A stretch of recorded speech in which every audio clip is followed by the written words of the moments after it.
पद पर कार्यरत हमारे सर प्रोफेसर प्रदीप दीक्षित जी को आभासी पटल पर बुलाना चाहती हूँ कि वह कृपया हमारे जो मुख्य वक्ता हैं, उनका स्वागत, परिचय एवं वंदन करें। हरि ओम। सर्वेभ्यो नमो नमः। आभासी पटल पर सभी प्रतिभागियों का स्वागत है और इसी तरीके से आप ज्ञानार्जन करते रहिए तो निश्चित रूप से आप ज्ञान से परिपूर्ण हो जाएंगे।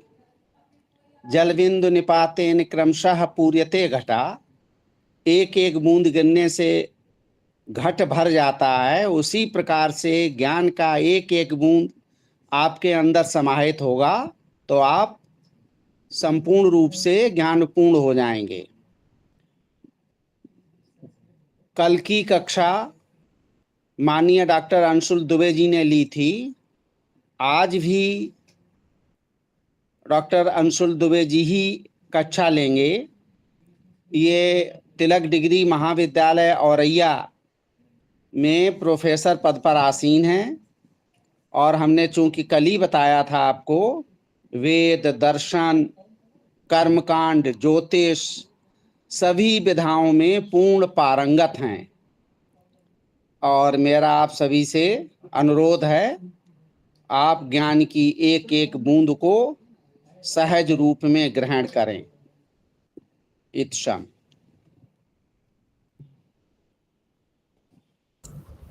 सच्चिदानन्दरूपाय विश्वोत्पत्त्यादिहेतवे तापत्रयविनाशाय श्रीकृष्णाय वयं नमः।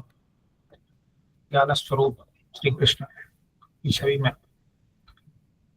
चरण कमलों को ध्यान करते हुए हम लोग संस्कृत जो देवभाषा के नाम से भी जानी जाती है उसमें प्रवेश की कोशिश करते हैं। एक लोग अनम्यूट करके बता दें क्या मेरी आवाज सही आ रही है, वॉल्यूम सही है? जी सर, बहुत अच्छी आ रही है। जी सर, बिल्कुल आ रही है, अच्छी आ रही है। बहुत बहुत धन्यवाद बताने के लिए। जैसा कि हम लोगों का ये पाठ्यक्रम बनाया गया है, इसमें विविध पांग है। अगर भाषाई दृष्टि से देखा जाए तो संस्कृत कैसे लिखनी है, कैसे पढ़नी है, कैसे सुननी है, ये समस्त जो इसके उपांग हैं इन पे चर्चा की जा रही है। पहला जो भाषाई कौशल इकाई है, हम लोग उसी में चल रहे हैं। इस कक्षा का यही भी एक उद्देश्य है कि जो संस्कृत में अब तक परिचयात्मक ज्ञान भी नहीं रखते थे उनका प्रवेश होगा। ये बात मैंने आपको पहले भी बताई है। और जिनका प्रवेश हो गया है उनकी थोड़ी यात्रा होगी, प्रवीणता का वो अनुभव करेंगे। इस लक्ष्य को ध्यान में रख करके ये क्लास चल रही है। आज हम लोग जो टाइम टेबल दिया गया है उस शेड्यूल के अकॉर्डिंग आज हमें चर्चा करनी है लेखन कौशल। तो लेखन कौशल की यदि हम आपसे बात करें तो जो लेखन है वो अगर हम मातृभाषा की बात करें तो उस भाषा को हम सीखते हैं सुन करके, श्रवण के माध्यम से, बोल करके। लेकिन जो द्वितीय भाषा है वो सदैव सीखी जाती है आपके लेखन के द्वारा। आप याद करिए, जब आप स्कूल स्तर पे थे और जब आपकी मातृभाषा अंग्रेजी नहीं थी, आपने उसको पढ़ना शुरू किया था तो लिख लिख के सीखते थे, छोटे छोटे वाक्यों को आप बनाते थे। लेकिन वहीं जब आप प्रथम भाषा के रूप में, अगर जो लोग हिंदी भाषी क्षेत्र से हैं अगर उनकी हम बात करें तो उनका था कि वो भाषा को अपने स्तर से बोल के, सुन करके सीखते थे। लेकिन द्वितीय भाषा जो क्लास 6 में हम लोगों ने शुरू की थी वो लिख लिख के सीखी थी। इंग्लिश के ट्रांसलेशन को हम लोग लिखते थे। तो कहने का अभिप्राय यह है कि संस्कृत हमारी मातृभाषा नहीं है, ये वास्तविकता है। इसको हम इग्नोर नहीं कर सकते हैं, इसको स्वीकार करके ही काम चलेगा। तो इसके लिए क्या करना होगा, द्वितीय भाषा में हमें लिख करके सीखना चाहिए। ये जो शिक्षा शास्त्री हैं उनका भी यही मानना है, उनका यही सिद्धांत है कि द्वितीय भाषा के रूप में जब आप किसी भी भाषा को सीखते हैं तो लिख लिख कर ही सीखना चाहिए। आपने जब भी कोई भाषा सीखी है तो अनुवाद के माध्यम से आप लिखते थे, या ककहरा होता था, स्वर और व्यंजन के संयोग के माध्यम से आप शब्दों को बनाते थे। संस्कृत की दृष्टि से इसको हम पद कह सकते हैं। तो ये एक अभ्यास होता है, पद निर्माण सीखना, क्रियाएं सीखना, उनको मिला करके सरल वाक्यों को बनाना। लेकिन जब हम कहते हैं संस्कृत दुरूह भाषा है, हमें संस्कृत नहीं आती है, तो पता सबसे बड़ी समस्या क्या है? उसके सीखने में जो विज्ञान है कि लिख करके सीखना हम नहीं करते। द्वितीय भाषा का नियम ही यही है, लिख लिख के सीखना पड़ेगा। छोटे छोटे वाक्यों को लिखा जाएगा। लिखने की कई विधाएं हो सकती हैं। आप अनुकरण के माध्यम से लिख सकते हैं। जो आपने कहीं लिखा हुआ है उसको रीराइट करते हैं, अथवा आप सरल वाक्यों को बनाते हैं। लेखन कौशल किसे कहें, यदि इस बात की चर्चा की जाए तो लेखन के द्वारा भावों व विचारों को अभिव्यक्त किया जाता है। लेखन ही एक साधन है जिसके माध्यम से वर्तमान विचारों, संस्कृतियों को सुरक्षित रखा जा सकता है तथा दूरस्थ अथवा आने वाले समय तक पहुंचाया जा सकता है। खासकर मैं संस्कृत की बात करूं, जब वेद की बात आती है, जो हमारी वेद राशि है, विधियां जिन्हें कहा गया है, वो आन पूर्वी परंपरा से अक्षुण्ण रही है। जो हमारे मंत्र दृष्टा ऋषि थे, वो आन पूर्वी परंपरा से वो मंत्र ज्ञान होता था, मंत्रों का ज्ञान करते थे और कंठस्थ रहता था।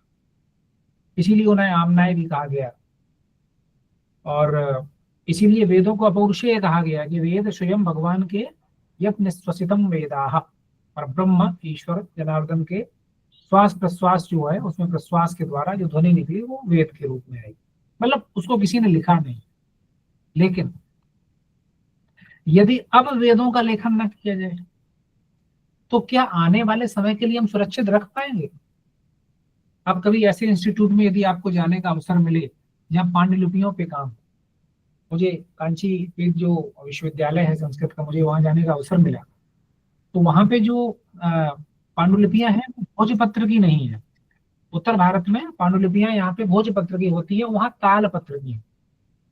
तालपत्र की बड़ी पतली सी पट्टी ऐसी होती है, मतलब बहुत कम चौड़ी, 1-2 सेंटीमीटर चौड़ी, और वो थोड़ी लंबी रहती है। उनको किसी एक तरफ छेद करके और उनको रखा जाता है, संरक्षित किया जाता है। मैं आपको बताऊं, मुझे इतना आश्चर्य हुआ, इतना रोमांचकारी अनुभव था वहां जाने का। वो नीम के ऑयल से हर 2 महीने बाद उनको कोट कर रहे हैं, उनपे नीम ऑयल लगाया जा रहा है, धूप में दिखाया जा रहा है, फिर उनको ग्लास मतलब कांच के रैक बने उनमें संरक्षित करके रखा जा रहा है, उनका कैटलॉग प्रॉपर बना हुआ है। तो हमने उनसे पूछा कि एक बार में ये कब तक रखी रह सकते हैं? बोले इनकी हर 2 महीने बाद मरम्मत करनी है, नहीं करेंगे तो समाप्त हो जाएंगे। उन्होंने मुझे भास के जो त्रियोदश नाटक चक्रम है उनकी लिपियां दिखाई, पांडुलिपि दिखाई, अन्य ऐसी बहुत सी चीजें मिली। मैं ये बताना चाहता हूँ कि उनको संरक्षित करना कितना डिफिकल्ट है। फिर वहाँ जो डायरेक्टर सर थे वो हमें अंदर अपने सेक्शन में ले गए, तो उन्होंने वेस्टर्न दूसरी कंट्री से, शायद जर्मनी से प्रोजेक्ट ले रखा था जिसमें वो उन पांडुलिपियों को डिजिटली रूप से संरक्षित कर रहे थे। उनके यहाँ सारी एप्पल की डिवाइस लगी थी, उनमें कैसे स्कैन करना है वो कोड डिकोड कर रहे थे। तो अगर आपको चीजें संरक्षित करनी है, अपने विचारों को, संस्कृतियों को सुरक्षित करना है, आपको लिख के रखना पड़ेगा। वो पांडुलिपियां इतनी महत्वपूर्ण हैं, उसके बाद उनको संरक्षित करने का तरीका जो स्कैन करके रखना, वो एक लेखन का ही तो प्रारूप कहा जाएगा आधुनिक तरीके से। मैं ये आपको बताना चाह रहा हूँ। प्रथम भाषा जहाँ मौखिक भाषा व्यक्ति का मुख्य साधन है, वही द्वितीय भाषा को हम अभिव्यक्ति का मुख्य साधन लेखन है, हम उसको लिख करके सीखते हैं। जहाँ पे भी हम द्वितीय भाषा तृतीय भाषा के रूप में पढ़ रहे हैं वहाँ यही एक प्रक्रिया होती है। तो हम लोग इस समय चूंकि संस्कृत भाषा की बात कर रहे हैं, तो कैसे लेखन कार्य में हम दक्ष हों, इस विषय में बेकन एक जो शिक्षा शास्त्री उनका कहना है कि संभाषण की कला तत्पर बुद्धि प्रदान करती है। नहीं, आप बहुत अच्छी बात कर लेते हैं, लेकिन लिखने की कला मनुष्य की विचार अभिव्यक्ति को निश्चितता प्रदान करती है। सडनली आप कोई चीज बोलते हैं, वो बहुत अच्छी भी हो सकती है, लेकिन वही बात हो सकता दोबारा आपके मस्तिष्क से ना बाहर आए, आप दोबारा उस बात को ना बोल पाए। आप लोग अपने जीवन के अनुभव से मुझे एक बात बताइए कि आपने कभी ऐसा अनुभव किया है, आपको कभी कुछ बोलने का अवसर मिला हो किसी मंच पे या कहीं पे, आपने जो बातें तैयार की थी कि हमें बोलनी है, उनका जो स्तर था, उनकी जो क्वालिटी थी, उससे भी अच्छी बात आप डिलीवर कर पाए, उनसे भी अच्छी स्पीच आप दे पाए?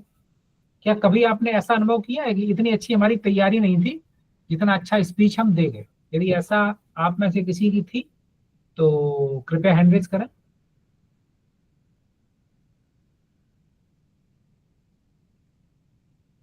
आप में से किसी ने इस बात का कभी अनुभव किया कि यस, वंदना शुक्ला जी का हैंड रेज आ गया है, मोनिका पांडे जी का है। यस, बताइए वंदना जी, नमस्कार, अपना अनम्यूट करके बताइए, आपने ऐसा अनुभव किया?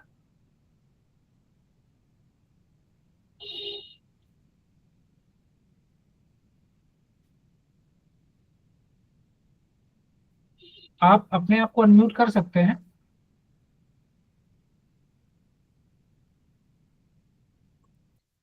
शायद उनका गलती से सर हैंड रेज हो गया। नहीं नहीं, वो अनम्यूट का ऑप्शन सर मेरे पहले से ही हैंड रेज था। अच्छा अच्छा, आप कोई अपनी बात रखना चाहता है? मोनिका पांडे, आपका भी हैंड रेज है, जरा अनम्यूट करके आप बताइए आपका क्या इस विषय में अनुभव रहा है।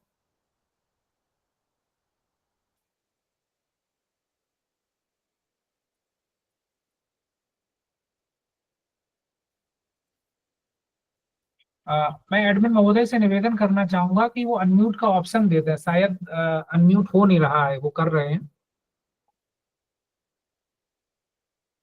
पहली बार सतपथी भी जुड़ी हुई है, अनम्यूट का ऑप्शन नहीं जा रहा है, क्योंकि मैं देख रहा हूँ, मैं देने की कोशिश कर रहा हूँ तो डिनाई कर रहा है। खैर, हम लोग मूक भाषा का प्रयोग करते हैं। आप में से यदि किसी ने अनुभव किया है तो अपने दोनों हाथों को इस तरह बना के ब्लिंक करेंगे। इस बात से यदि आप सहमत हैं, कैमरा ऑन करके अपने हाथों को ब्लिंक करके बताएंगे हाँ ये आपका अनुभव था, आपने जो स्क्रिप्ट तैयार की थी उससे अच्छा लेक्चर आप डिलीवर कर पाए। आप एग्री करें तो इस तरीके से अपना हाथ दिखा सकते हैं। कैमरा ही ऑन नहीं है। विचारों की संप्रेषणीयता में बाधा आएगी। जी एलिवा जी, आपका कैमरा ऑन हो गया, आप क्या इस बात से सहमत हैं? कई बार आप अच्छे विचारों को रख पाते हैं जो आपने लिखे नहीं थे। जी प्रणाम सर। जी वो हाँ, ये तो सही सही बात है कि एक बार हुआ था हमारे साथ कि हमने वो जो कोशिश किए थे कि जो भी लिखा था तो उसके स्क्रिप्ट के हिसाब से वो अधिकतम अच्छा हमने प्रस्तुति किया था उसके ऊपर। और जो हमारी भावनाएं थी उसमें तो और थोड़ा सा वो जो कोशिश किए थे कि जो प्रिपेयर हुए थे या कुछ हुआ था तो उसकी जो परिस्थिति वहां पे बनी तो उसमें विचार थोड़ा सा ज्यादा अच्छा हुआ। और कहते कहते वो उसके मतलब वो सबको एक प्रेरणादायी करने वाली बात आ गई। तो हमने बहुत अच्छा उसमें प्रस्तुति की थी और जो हमारे स्क्रिप्ट में ही नहीं था हमने उसको अच्छी तरह से प्रस्तुति की थी उसकी। बहुत अ, अच्छा, जी धन्यवाद अपनी बात रखने के लिए। जी तो धन्यवाद। मैं साथियों यही बात बताना चाहता हूँ, लेकिन कई बार हम ऐसा भी फील करते हैं कि कोई अच्छी बात हमारे दिमाग में आती है और हमने अगर उसका कहीं लेखन नहीं किया है तो वो बात दिमाग से निकल जाती है। हम कई बार दिमाग पे जोर लगाते हैं, स्ट्रेस में जाते हैं कि शायद वो याद आ जाए, लेकिन वो बात याद नहीं। तो इन सब का निदान क्या है? लेखन। तो वही बात यहाँ कही गई है कि लिखने की कला मनुष्य की विचार अभिव्यक्ति को निश्चितता प्रदान करती है। आपके जो विचार हैं, या मैं कहूँ आपकी जो विचारधारा है, आपकी जो सोचने का ट्रैक है, उसमें एक सस्टेन एक ही क्रम रहता है, जिससे आपकी एक आइडियोलॉजी डेवलप होती है, आपकी एक लेखन की शैली डेवलप होती है।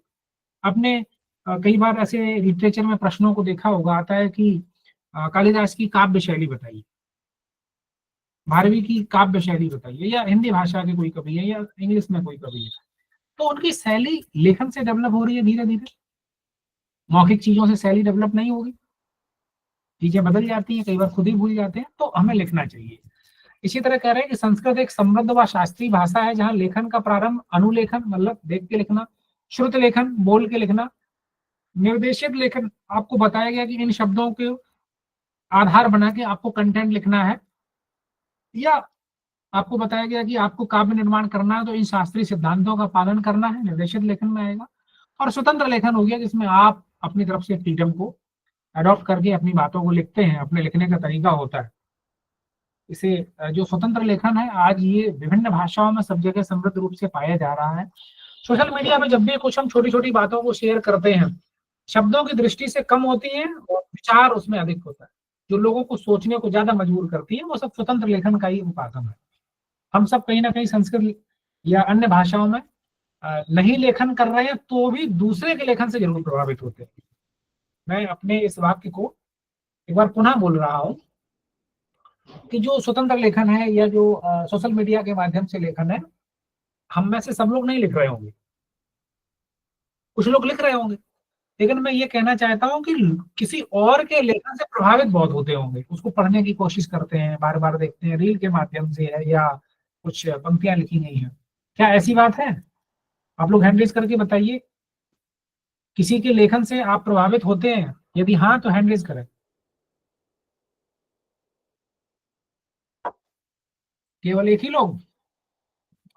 अच्छा, एक और तरीका होता है, जैसे हम मोबाइल की डिवाइस लें, उसका कैमरा बंद कर दें, और जो एडमिन है वो कहते हैं कि माइक आपको म्यूट रखना है, नहीं तो प्रॉब्लम होगी, तो आपने माइक भी म्यूट कर दिया। अच्छा, उसको मोबाइल को किसी अलमारी में आप रख दीजिए, फिर आप गाय के पास जाओ, उसका दूध निकालो, उसको चारा का इंतजाम करो, घर में चले जाओ, किचन में सब्जी की तैयारी करो, संध्या वंदन करो, अच्छे कार्य भी करो। संस्कृत में एक वाक्य है, ततस्त मर्कः, सूर्यास्त हो गया, मर्कः गतः। तो इसके कई अर्थ हैं जो वटुक हैं। तो गुरु जी की इस वाक्य से अर्थ निकाल रहे हैं कि संध्या का समय हो गया है, चलो जल्दी से जो है संध्या के बर्तन आदि धुल के रखो और गुरु जी यज्ञ आदि करेंगे। भोजन बनाने वाले लोग जो हैं उनको समझ में आया कि अच्छा सूर्यास्त हो गया, चलो सब्जी वब्जी काटा जाए, तैयार किया जाए। चोरी चकारी में जो लोग लगे हुए उन्हें लगेगा कि चलो अंधेरा हो रहा है, जहां कहीं इंतजाम लगाना है रात में उसकी व्यवस्था की जाए। तो अन्य अन्य अर्थ है। तो कैमरा जब आपका बंद है मोबाइल की डिवाइस का और माइक बंद आपसे कराया गया है, तो इसके भी अन्य प्रयोजन हो सकते हैं। आप मोबाइल की डिवाइस को कहीं रख दीजिए, कुछ और काम में लग जाएगी। आप सबसे रिक्वेस्ट है कि आप लोग एक बार कैमरा ऑन कर लें, जिस भी एंगल में रखा है आप कहीं भी टिका सकते हैं, उसको रख लें।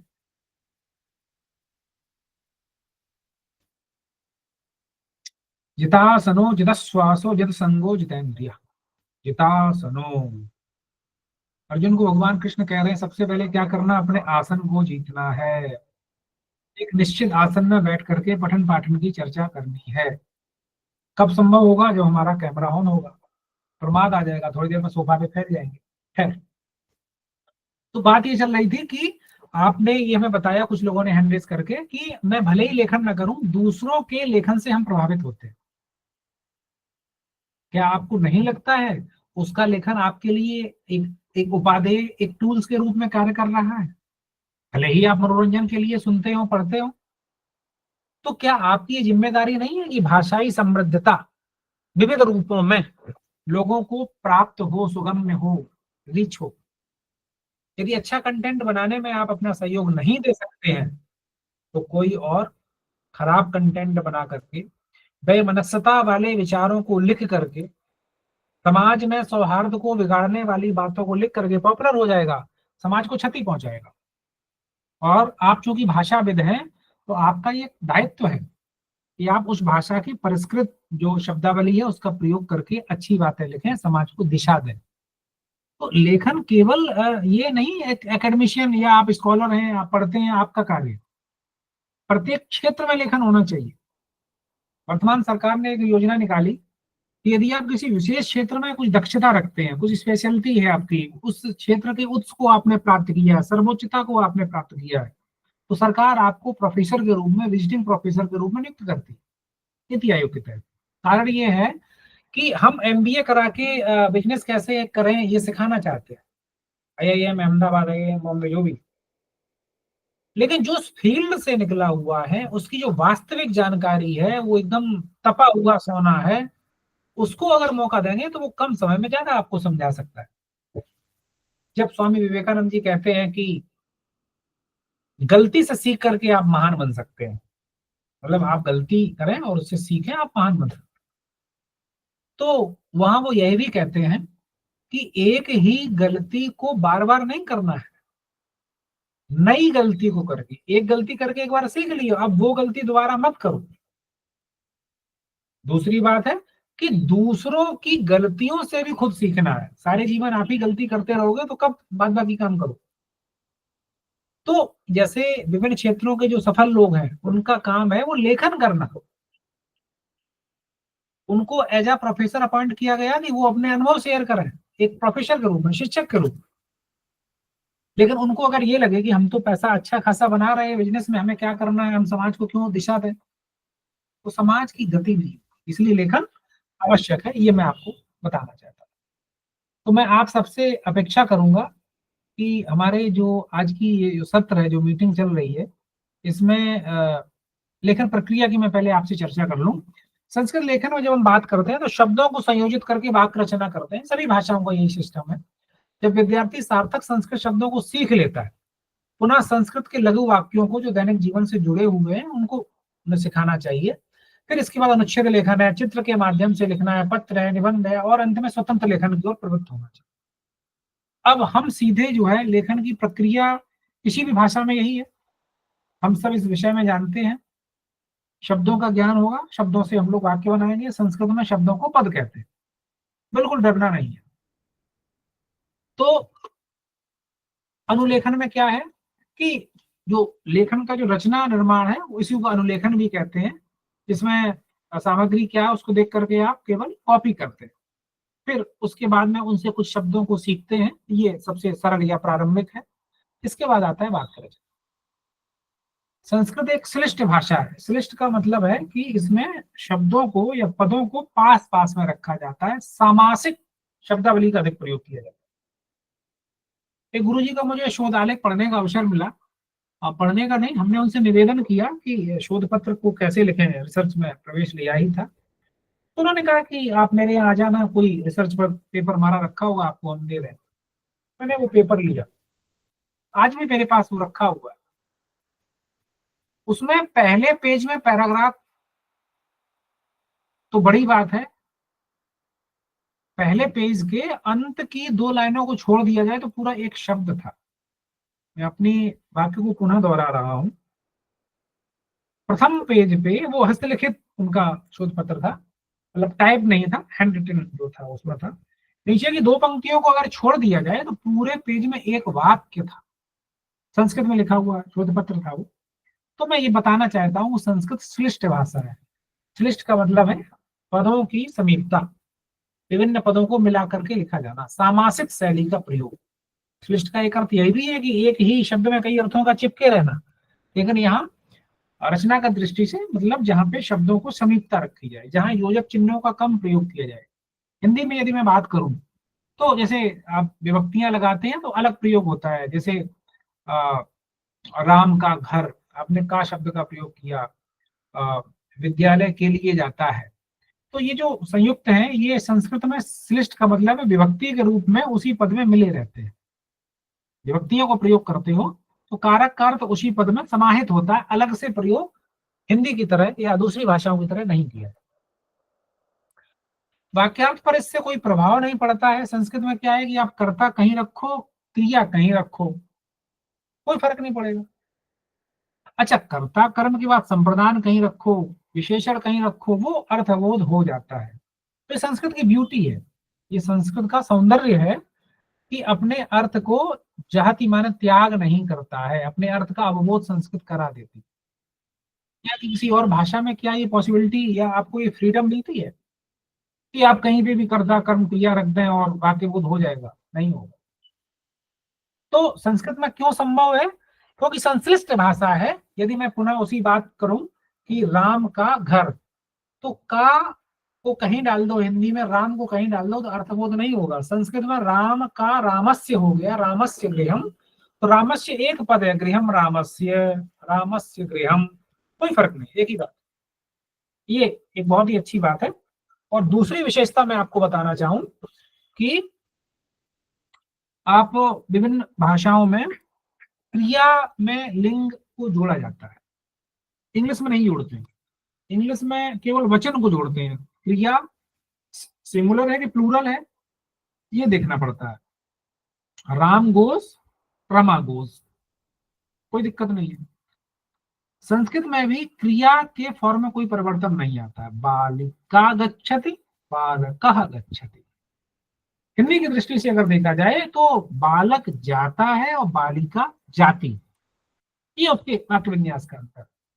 जब मैं विद्यार्थियों से कहता हूं कि यदि वो कहते हैं सर संस्कृत बहुत कठिन है, कैसे पढ़ें, तो मैं उनसे कहता हूं कि अगर संस्कृत के अलावा कोई दूसरा विषय इससे ज्यादा सरल होता तो हमने वही पढ़ा होता।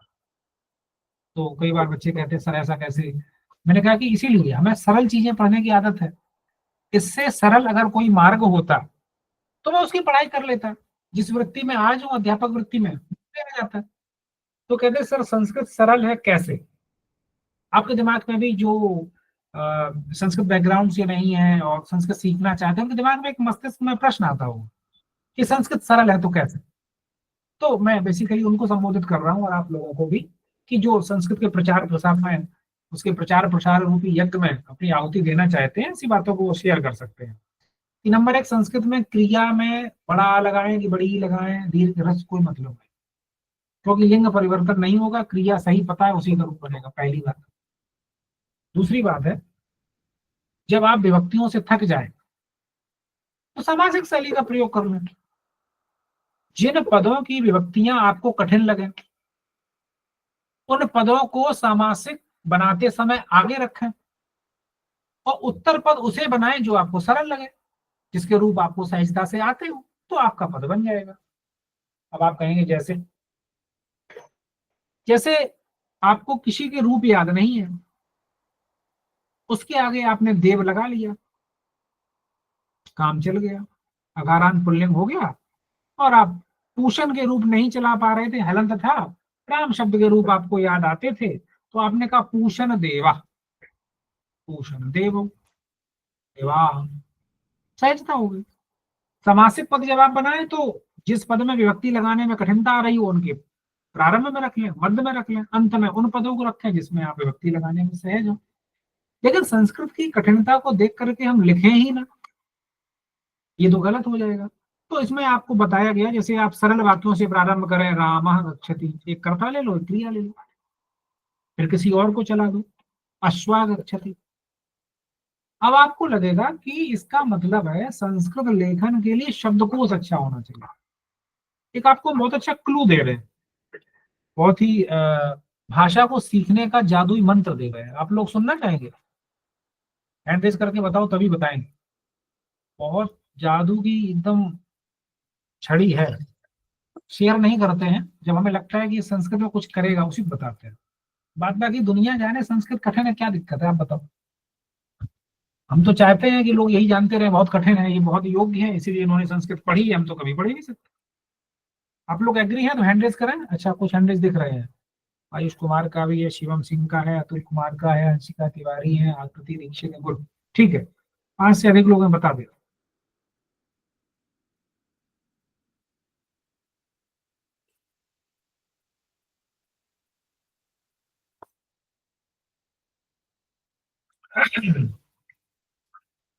मैं आपको संस्कृत सीखने का मंत्र देता हूं। आपको शब्दकोश तैयार करना है। जिस क्षेत्र में आए हुए शब्दावली का ज्ञान आपके पास नहीं है, आप नहीं लिख सकते हैं, नहीं बोल सकते हैं, नहीं पढ़ सकते। यदि आपको ये बताना है कि ढोकला की रेसिपी क्या है संस्कृत में, मेरी बात को ध्यान से सुनना आप लोग। आप चाहते हैं कि जैसे कई यूट्यूबर्स रेसिपी बताते हैं, खाना कैसे बनाएं, फलाना व्यंजन कैसे बनाएं, आप संस्कृत में बताना चाहते हैं ढोकला बनाने की रेसिपी। ढोकला शब्द को संस्कृत में क्या कह सकते हैं, अगर ये आपको पता नहीं है, आप नहीं बता पाए। ढोकला बनाने के लिए चने की दाल पहले लेनी है, अगर आपको चना की संस्कृत पता नहीं है, आप नहीं बता। दाल की संस्कृत पता नहीं है, आप नहीं बता। चना की दाल को भिगा के पीसना है, अगर पीसने की संस्कृत पता नहीं है, आप फिर से फेल हो जाओगे। चना की दाल को पीस के रख लें, उसमें नमक मिलाएं, मिलाने की संस्कृत अगर आपको पता नहीं है, आप फिर से फेल हो जाओगे। और आप कहते क्या हो, सर संस्कृत की ग्रामर समझ में नहीं आती। सर क्या लघु सिद्धांत कौमुदी आप पढ़ा देंगे? पढ़िए, लघु सिद्धांत कौमुदी पढ़िए, अष्टाध्यायी पढ़िए, सिद्धांत कौमुदी पढ़िए, आवश्यक है। शब्दकोश अगर आपके पास नहीं है, शब्दावली नहीं है, तो चल नहीं। एक क्रिकेट के फील्ड में लोग हैंड रेज कर रहे हैं, शायद वो मेरी इस बात से सहमत हैं, आप लोग हैंड डाउन करना। क्रिकेट के फील्ड में आप देखते हैं कि एक नया लड़का आता है और वो बहुत ही जल्दी नेशनल, राष्ट्रीय स्तर पे वो क्रिकेट खेलता है और अंतरराष्ट्रीय स्तर पे चला जाता है। और स्टार्टिंग में वो अच्छी कोई बैटिंग बॉलिंग कर देता है, उसे मैन ऑफ द मैच मिलता है, वो आगे जाता है, उसके आगे 4-5 माइक लगा दिए जाते हैं, वो इंग्लिश नहीं बोल पाता। किसी भी क्रिकेटर्स की आप तुलना कर लीजिए कि जब उभरता हुआ सितारा था, उसके हाथ में ट्रॉफी दी जाती थी, वो माइक पे 1.5 लाइन बोल के निकल लेता था। फिर जैसे जैसे उसका समय होता, अब वो माइक नहीं छोड़ता, वो 15 मिनट बताता है कि मेरी क्या रणनीति थी, हमने कैसे फील्ड वर्क किया था और कैसे मैं यहाँ तक पहुंचा। मैं तो पहले से अज्यूम कर रहा था कि मैं फाइनल में जरूर आऊंगा, ये नहीं पता था कि फाइनल जीत भी सकते हैं। इतनी इंग्लिश उसने कैसे तैयार कर ली? केवल शब्दकोश। जो राजनेता जिस भी भाषा में अधिक बात करते हैं, वो जो व्याकरण के नियम है उनको थोड़ा किनारे रख के शब्दकोश पे पकड़ होती है। आप वर्तमान प्रधानमंत्री जी से ये बात सीख सकते हैं। वो जिस भाषा में जाते हैं 4-5 शब्द वहां के तैयार कर लेते हैं, वहां की जनता को ये एहसास हो जाता है कि ये तो बिल्कुल हमारे घर से निकले हुए व्यक्ति हैं। भाषा जोड़ने का काम करती है। तो आप जो मैंने एग्जांपल दिया खाना की रेसिपी का, भोजन बनाने की रेसिपी का, उसके अगर आप शब्द नहीं कर पाए तो आप नहीं कर पाएंगे। आप कहेंगे सर फिर हम क्या करें? तो मैं कहूंगा आपके लिए एक छोटा सा गृह कार्य या होमवर्क है।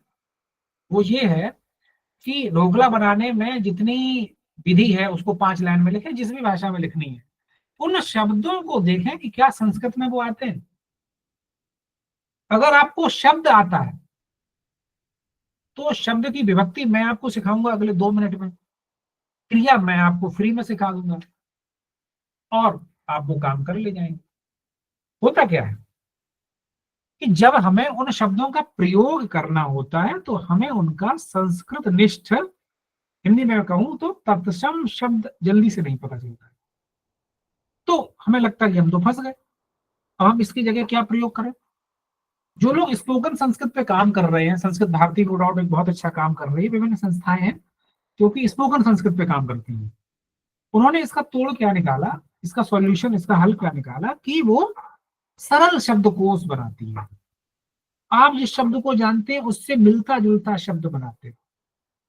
मैं जो संस्कृत के शास्त्रीय पद्धति के आचार्य हैं, मैं उनका बड़ा सम्मान करता हूं। लेकिन आपको पता हिंदी इतनी पॉपुलर क्यों होती चली जा रही? क्योंकि दूसरी भाषा के शब्दों को जल्दी अडॉप्ट करती है। संस्कृत में एक ऐसा वर्ग है जो अडॉप्ट करने में देर लगाता है। उनको लगता है कि ये संस्कृत निष्ठ शब्द नहीं है, इसको क्यों संस्कृत भाषा में ला रहे हो। और जो दूसरा वर्ग है जो उसको आसानी से अडॉप्ट करता है, वहां संस्कृत भाषाभाषी लोग बहुत हैं, मेट्रो में संस्कृत में बात कर रहे हैं। आपको कुछ गांव पता होंगे एमपी का, केरला, कर्नाटका में, कि जो पूरे पूरे संस्कृत बोलने वाले गांव हो गए। तो क्या करना है? संबद्ध सामग्री जो है, जिस विषय की हम चर्चा कर रहे हो, जिस मुद्दे पे हमें अपना विचार रखना हो, उसमें आने वाली शब्दावली को भले ही सरल रूप में लेकिन संस्कृत निष्ठ बनाने का प्रयास करें। आप लोग नोट कर सकते हैं, जो लोग क्लास अपने स्टडी रूम में बैठ के ले रहे हैं या जहाँ लिखने की सुविधा है, कुछ पॉइंटों को आप नोट कर लो। तो क्या ये एक दिन में संभव है कि हमारी भाषा बड़ी परिनिष्ठित हो जाए जिसकी लोग तारीफ करने लगे? तो नहीं संभव है। आपको अपने आवास पर अपनी मित्र मंडली से बात करते समय इतना सजग रहना पड़ेगा कि किन शब्दों का आप चयन कर रहे हैं। कहते हैं ना कि अभ्यास से आएगा, अभ्यासेन तो कौन्तेय, अभ्यास से। कैसे अभ्यास से? हम 2 प्रकार के चरित्र को नहीं जी सकते। किसी समाज में बैठ करके हम शिष्ट बनने का प्रयास करें और फिर हम अशिष्ट भाषा, अमर्यादित भाषा, घर में अपने ही परिवारीजनों से कटु वचनों को बोले और लोगों को ये लगे कि ये मीठा बोलता, संभव नहीं है। ये तो कटु बोलने वाला, लोग कहेंगे यार ये बोलते बड़ा खराब है, या किसी के बारे में कहा जाएगा ये बोलते बड़ा मीठा है। 2 प्रकार के चरित्र के साथ जीना बड़ा कठिन है। गांधी जी कहते हैं कि जो डिलेमा है वो बहुत बड़ा पाप है, दुविधा में मत रहिए। तो आप अगर परिनिष्ठित भाषा का प्रयोग करेंगे, तत्सम शब्दों का हिंदी में अधिक प्रयोग करेंगे, तो आपको संस्कृत के शब्द आसानी से मिल जाएंगे। मैं अपने जीवन से उदाहरण इसलिए देता हूं कि उसमें आप आलोचना करें, कुछ भी करें, तो कोई दोष नहीं लगता है। किसी और के जीवन की आप बात करेंगे तो हो सकता है दूसरे की आलोचना का दोष लग जाए आपके ऊपर। तो मैं अपने जीवन की बात करूं, जब मुझे बुंदेलखंड में, चित्रकूट में रहने का अवसर मिला, तो वहां की जो बांदा वाली भाषा थी, कड़िया वाली, तो सब लोग बोलते थे। हमारे साथ में हम लोग एक ही घर परिवार से गए थे, 2-3 लोग, वो सब भी सीख गए, बढ़िया से बोलते थे। मैं उसको समझता था। आप हमसे बुंदेली में बात करिए या जो वहाँ बांदा की जो लैंग्वेज है, जहाँ ददुआ हुआ करते थे, आप उस भाषा में बात करें, मैं हिंदी में बात कर रहा हूँ, आप घंटा भर करिए, कोई दिक्कत नहीं। दूसरा एग्जाम्पल, जो हमारा मूल, जो हमारा इंडिजिनस जहाँ से मैं बिलोंग करता हूँ, वहां की अपनी भाषा का एक सौंदर्य है। एक आध शब्द तो सब में आता है, बाद बाकी हम वहीं के लोगों से बात करते रहते हैं, वो घंटों बात होती रहती है, लेकिन अपनी जो पिच है उसको स्टैंडर्ड भाषा से नीचे नहीं गिरने देते। तो कुछ लोगों को लगता है कि आप लोकल नहीं है, आप नहीं है, तो दो प्रकार के चरित्र में असुविधा होगी हमको। कानपुर भी काफी समय से रह रहे, बनारस में आप जाएंगे, भोजपुरी का मिठास आपको मिलने लगता है। मोहित जी सेशन में जुड़े हुए हैं, वो अच्छे से बता सकते हैं। तो भोजपुरी गानों को सुना, खूब आनंद लिया, लोग भोजपुरी में बात कर रहे हैं, खूब सुन रहे हैं, लेकिन अपनी भाषा स्टैंडर्ड रखिए, एक मानक भाषा का प्रयोग करिए, आपको कभी असुविधा नहीं होगी। कोई हमसे अगर पूछे कि अच्छी भाषा का प्रयोग कब तक करें, परनिष्ठित शब्दों का कब तक प्रयोग करें, कब तक हम बोलने से पहले सोचें कि सही बोल रहे हैं कि नहीं बोल रहे, तो हम कहते हैं कि जब आपको लगे जीवन में सफलता जिसे आप मानते हो कि यहाँ पे पहुंच जाना ही मेरे लिए जीवन की सफलता है, वहां पहुंच जाइए, फिर आपको जो कचरा करना है करिए। अगर आपको लगता है कि पूरा जीवन सुधार के लिए समर्पित है, तो यावत जीवन करिए। अगर आपको लगता है कि नहीं, हमें कोई एक पर्टिकुलर एग्जाम देना है, उसमें इस भाषा में लिखना है, वहां तक करिए। एक आपने कोई पद के बारे में सोच रखा है कि सफलता का पर्याय प्रोफेसर बन जाना, यूनिवर्सिटी में बीसी बन जाना, जिस दिन बीसी बन जाए वो गाली गलौज करिए, चाहे इसको हायर एंड फायर नौकरी में रखिए, भगाइए, आपकी मर्जी। लेकिन तब तक तो आपको उन भाषा के उन मानकों का प्रयोग करना पड़ेगा। शायद जो मैं मेरा मंतव्य जो है, जो बात मैं आप तक पहुंचाना चाहता हूँ, शायद मैं पहुंचा पाया कि नहीं, ये अंत में आप लोग कंक्लूड करेंगे तो बताएंगे। तो वाक्य रचना का विषय चल रहा है, चैट बॉक्स ओपन है, आप लोग फटाक से चैट बॉक्स में जाइए। आप लोग संस्कृत में एक वाक्य लिखेंगे, अपना नाम लिखेंगे। और अभी 7:10 हुआ है, ये काम हमें 5 मिनट तक करना है, माने 7:43 तक। चैट बॉक्स खोलना सबको आता है? अगर किसी को नहीं आता, अनम्यूट करिए, मैं सिखा रहा हूँ फटाक से। सब लोग चैट बॉक्स खोलिए, सबके लिए लिखना अलाउ है। चैट बॉक्स में जाइए, टाइप करिए।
आप लोग चैट बॉक्स में लिखते रहिए, खुला हुआ है।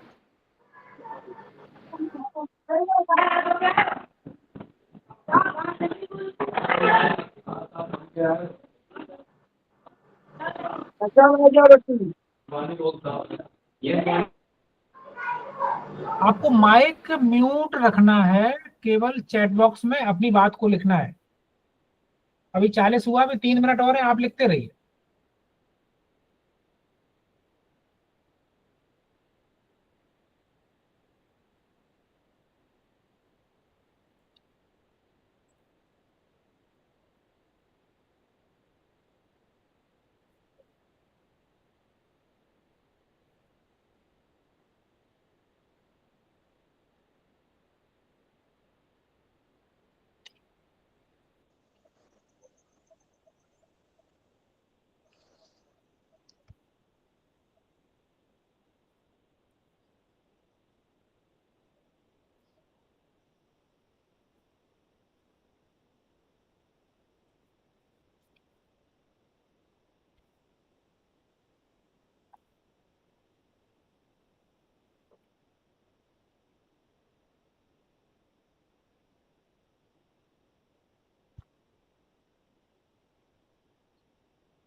1 मिनट और है, उसका सदुपयोग किया जाए।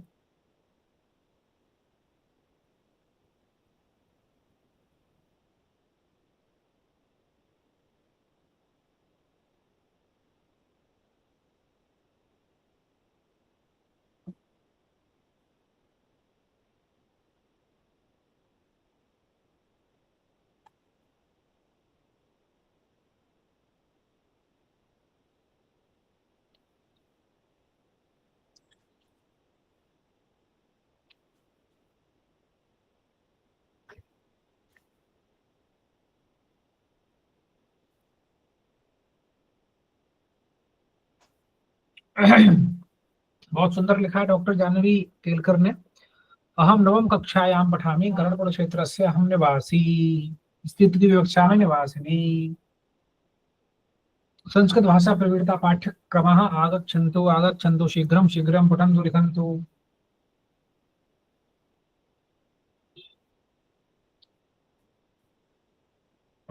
जी समय हो गया है।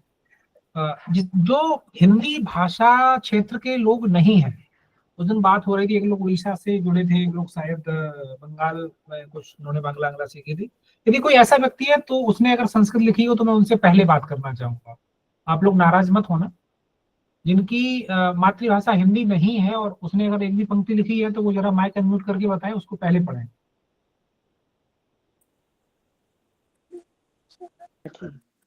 नमो जी नमो नमः। नमो नमः। क्या आपने कोई चैट बॉक्स में मैसेज लिखा हुआ है? इस समय कोई वाक्य लिखा है आपने? जी जी। मैं देखने की कोशिश कर रहा हूँ। पुनः आप लिख दें तो आपका सबसे अंत में आ जाएगा। हाँ, लिख दें पुनः। मैं और मेरा पुत्र है यहाँ कक्षा में, और मेरे पुत्र ने लिखा है मम नाम सोमेशः करके, और उसके बाद भी एक और मैसेज दिया है कि हम नवम कक्षायां पठामि हम कर्णपुरस्य। अच्छा, आप डॉक्टर जानवी केलकर जी बात कर रहे हैं? जी जी, ठीक है, ठीक है। और हमारी मातृभाषा हिंदी नहीं है, अच्छा, मराठी है। बहुत बढ़िया, बहुत बढ़िया। ठीक है, संप्रति आप कानपुर में ही रह रहे हैं ना? हाँ जी, धन्यवाद, धन्यवाद बताने के लिए। तो अब आप देखिए, अहम नवम कक्षायां पठामि कर्णपुर क्षेत्र से अहम निवासी या निवासिनी, जो भी आप लिखना चाह रहे हैं। बहुत बढ़िया।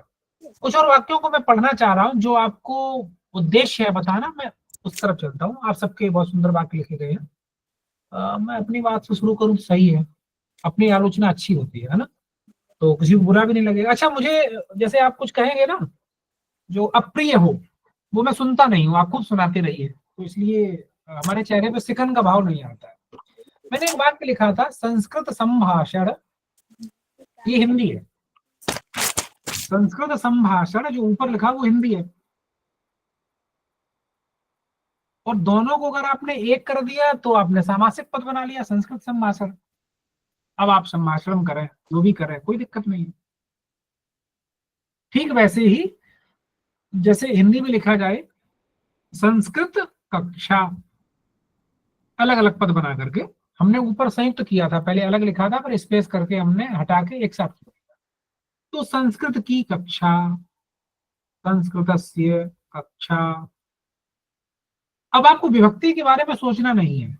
कक्षा जो है स्थिति की कक्षा में है, तो उसमें कोई आपको विसर्ग लगाना नहीं है, तथा एक वचन।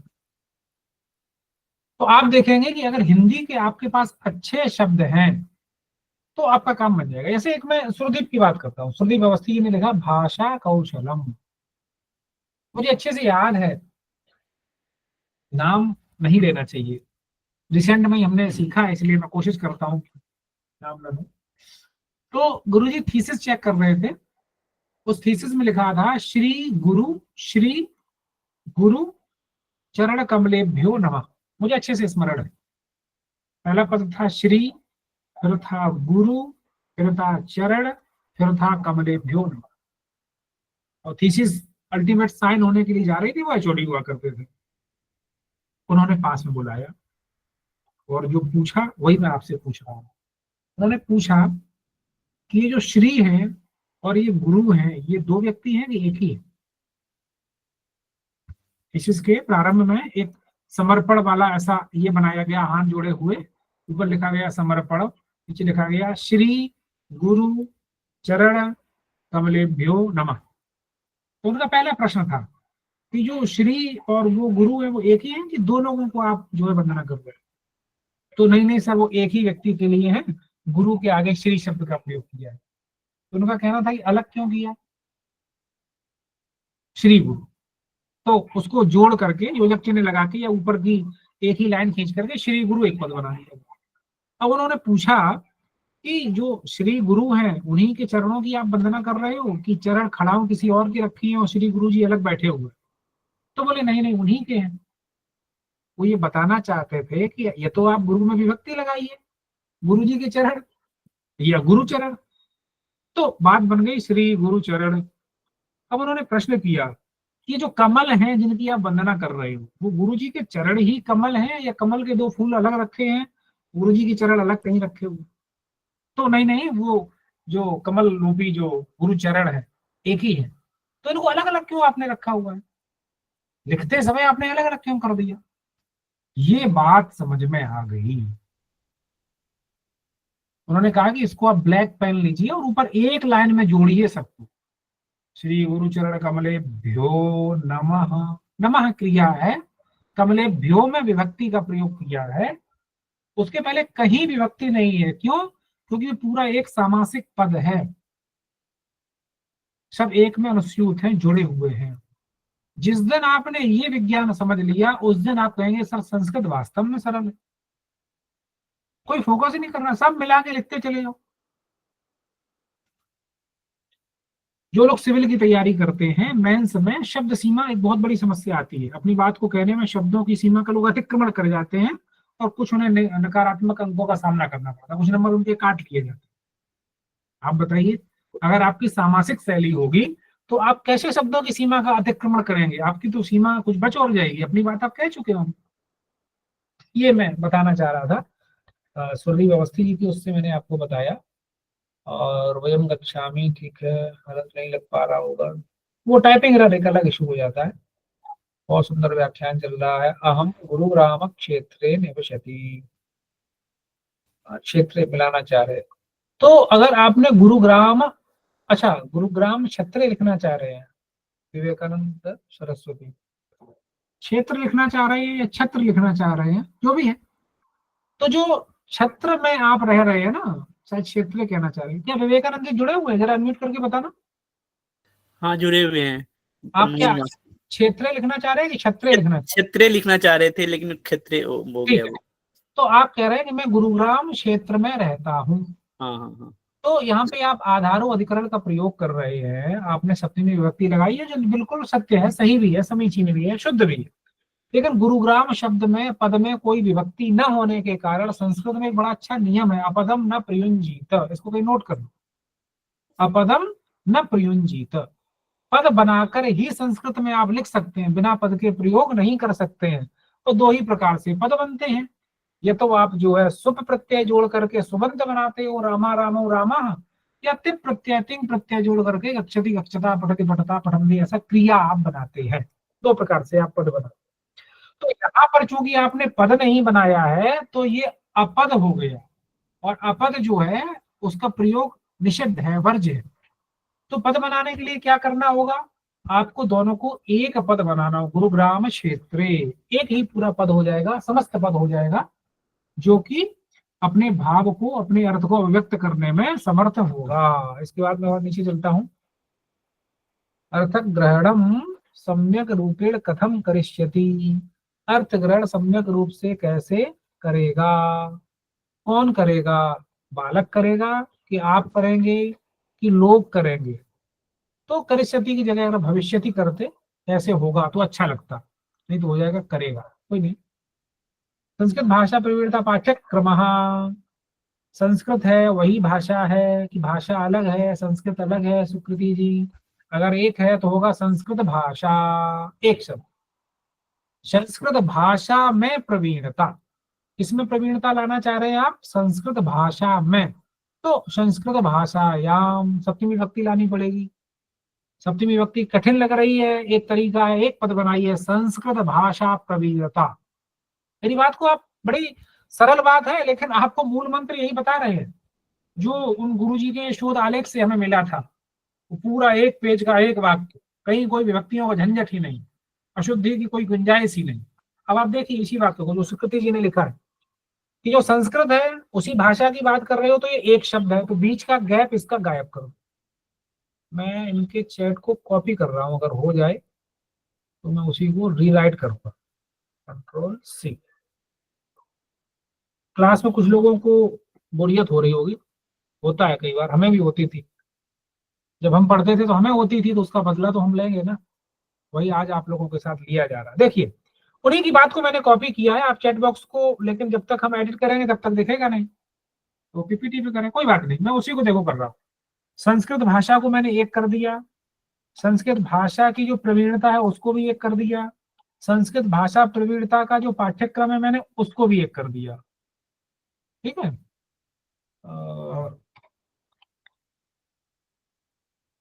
संस्कृत भाषा प्रवीणता पाठ्यक्रम। अब देखो मैंने एक मैसेज अभी छोड़ा उसमें, उसको आप देखिए एक बार फिर से, अब पढ़िए इसको, संस्कृत भाषा प्रवीणता पाठ्यक्रम। अब आपको लगा होगा कि कोई साउथ का व्यक्ति है, बहुत अच्छी संस्कृत बोलने वाला है, आप ही के शब्द हैं, जिन पदों की जानकारी आपको है उन्हीं का उपयोग कर रहे हैं, उसमें कुछ भी अलग नहीं है। तो ऐसी स्थिति में आप बिल्कुल घबराए नहीं, आपको ऐसा ना लगे कि कोई विद्वान बोलने लगा है, अभी भी बात सुकृति ही कर रही है। ये पूरा एक पद बन गया, पाठ्यक्रम में उन्होंने विभक्ति का प्रयोग किया है और उसको पद बनाया है। अब ये शुद्ध हो गया।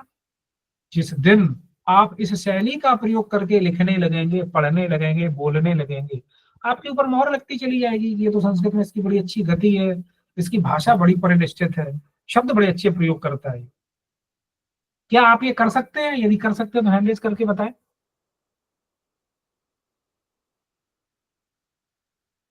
अभी शिवम सिंह का हैंड रेज नहीं है, अभी आकृति जी का नहीं है। अच्छा, धीरे धीरे कर रहे हैं। विवेकानंद जी भी मेरी बात से सहमत हैं। आपका तो नाम पढ़ के एकदम कहते हैं ना आनंद आ जाता है। कुछ देर पहले मैं जिक्र भी कर रहा था विवेकानंद जी का, वो हम सब युवाओं के निश्चित रूप से हम लोगों को निर्देशित करने के लिए एक महापुरुष के रूप में हम उन्हें देखते हैं कि कैसे युवाओं को सही मार्ग पे लाया जा सके।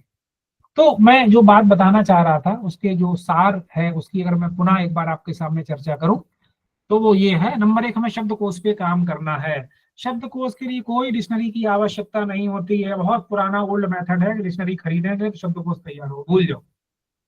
शब्दकोश के लिए दीवार पे चार्ट लगाने की कोई आवश्यकता नहीं होती है, वो बहुत पुराना मेथड। तो क्या करें, जो ज्ञान पहले से है उसका प्रयोग करें।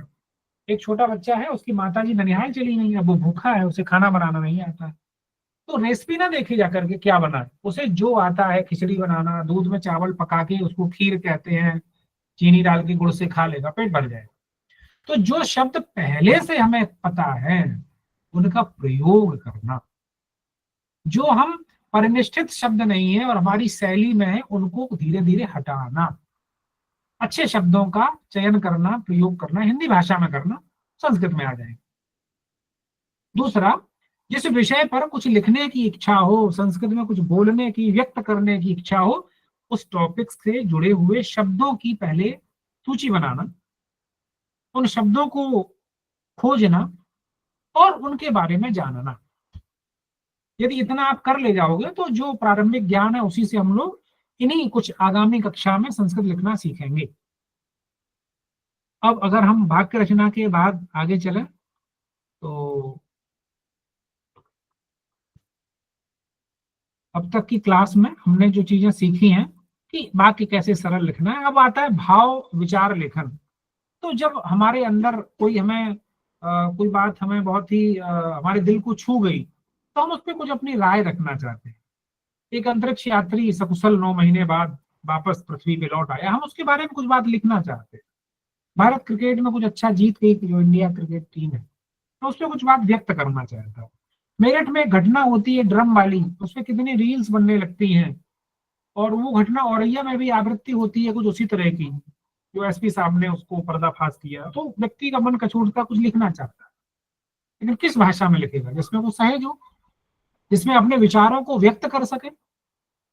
तो विचारों को व्यक्त करने के लिए हमें सबसे बड़ी क्राइसिस शब्दों की आती है, तो हम मीडियम स्विच कर लेते हैं। हमको लगता है कि अरे नहीं, हम इसी भाषा में लिख देंगे, कौन शब्दों को खोजे। खोज के रखिए, बहुत अच्छी अच्छी डिक्शनरी है, मोबाइल फ्रेंडली है, कंप्यूटर लैपटॉप फ्रेंडली, आप उनको इंस्टॉल करिए, आप डालेंगे तुरंत आ जाएगा।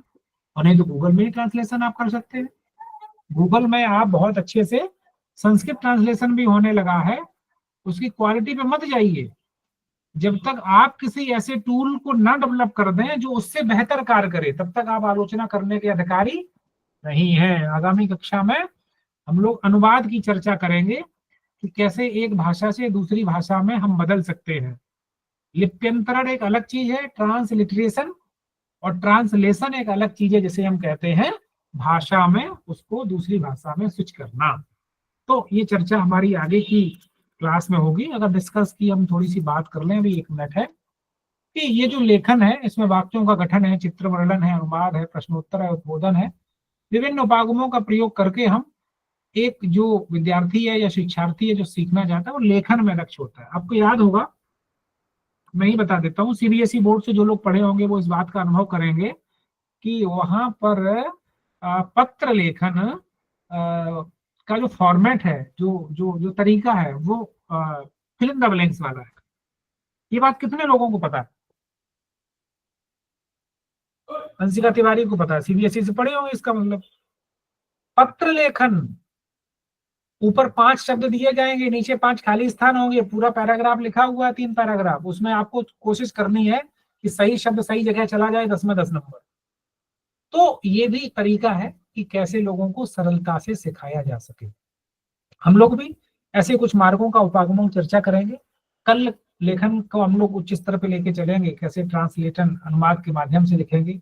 हम सब एक कल, जो भी ये कार्यशाला है इसमें कार्य जरूर आपको दिया जाना चाहिए, वो भी कल मिलेगा। आप सबसे मेरा विशेष आग्रह है, आप सब मोबाइल को कहीं टिकाने की व्यवस्था कर लें, आप चाहें तो पानी का ग्लास कुछ भी यूज कर लें, और कल की क्लास में आप लोग कागज पेन लेकर के बैठेंगे तो बहुत ही इंटरेक्टिव क्लास होगी। और जो कार्यशाला का जो उद्देश्य होता है, जो उसके नाम से स्पष्ट हो रहा है, वो हम लोग प्राप्त करने की कोशिश करेंगे। बहुत बहुत धन्यवाद। बहुत पीसफुल तरीके से और बड़ी गंभीरता के साथ में आपने सरल सरल बातों को सुना, समझा।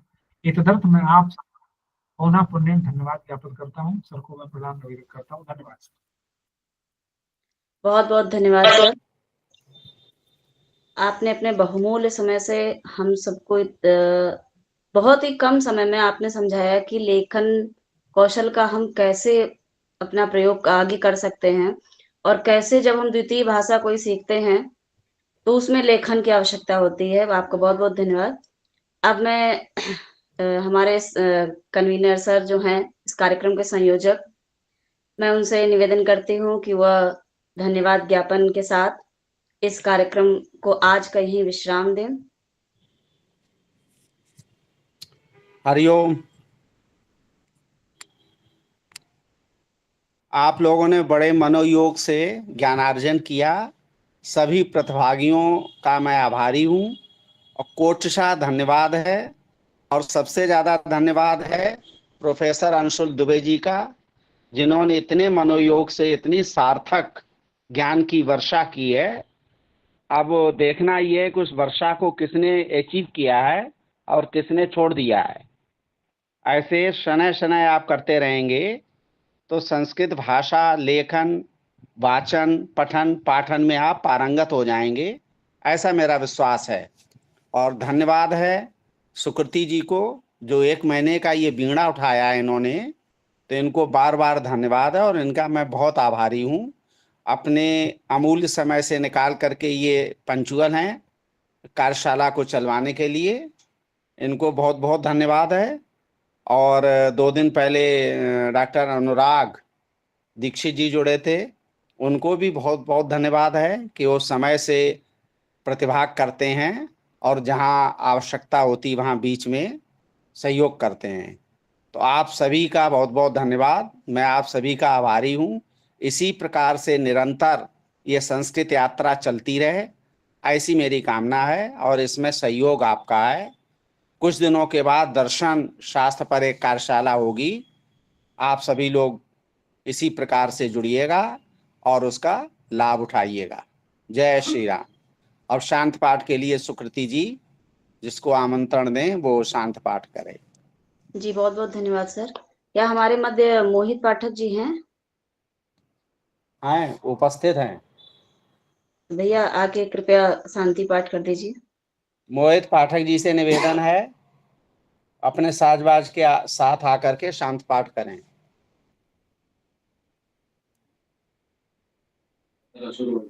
हरिओम।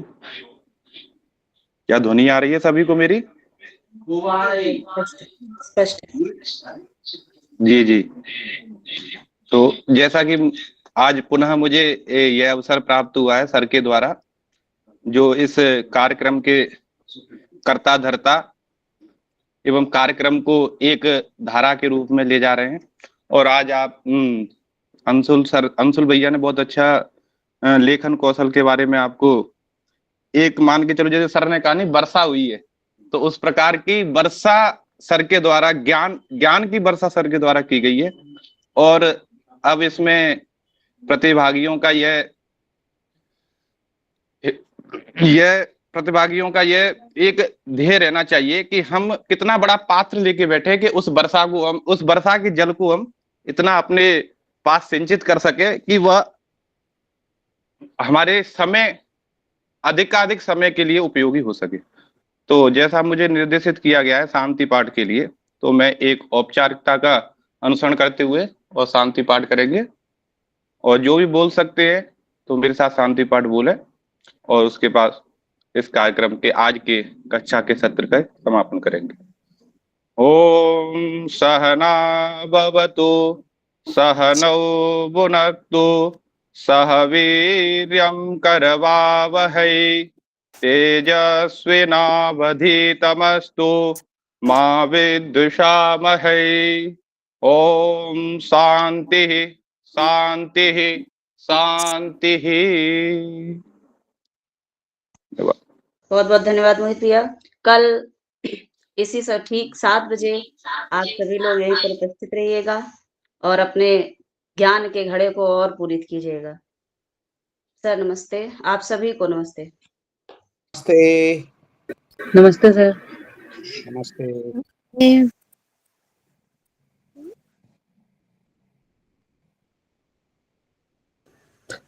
जी सभी को प्रणाम।